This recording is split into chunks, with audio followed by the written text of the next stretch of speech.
So hi! Welcome and welcome back to my YouTube channel, and for today's tutorial, ituturo ko sa inyo kung paano nga ba mag-register ng Triple Data Plus 149 for stories sa ating Smart and TNT SIM.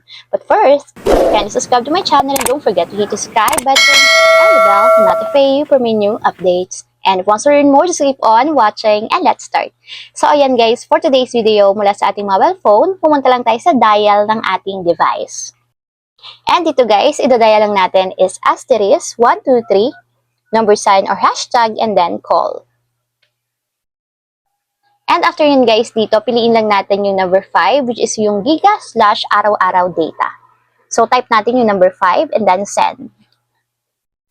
And dito naman guys, piliin ulit natin yung giga, which is yung number 1. So type natin yung number 1 and then send.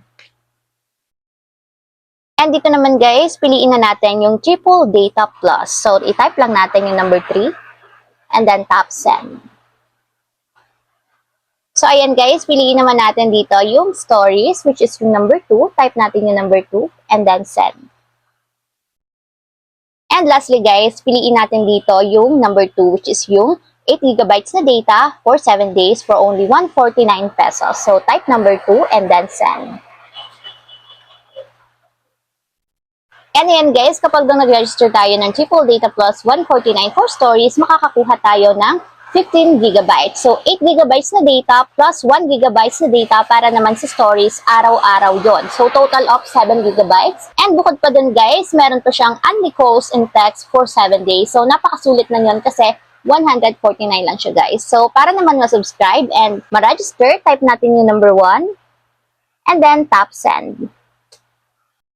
So, ayun lang guys, gano'n lang kasimple kung paano nga ba mag-register ng Triple Data Plus 149 for stories sa ating Smart and TNT SIM. If you have a question, can you comment down below. Don't forget to hit the subscribe button and the bell to notify you for my new updates. And thank you for watching! Living life, every day, late at night, not okay.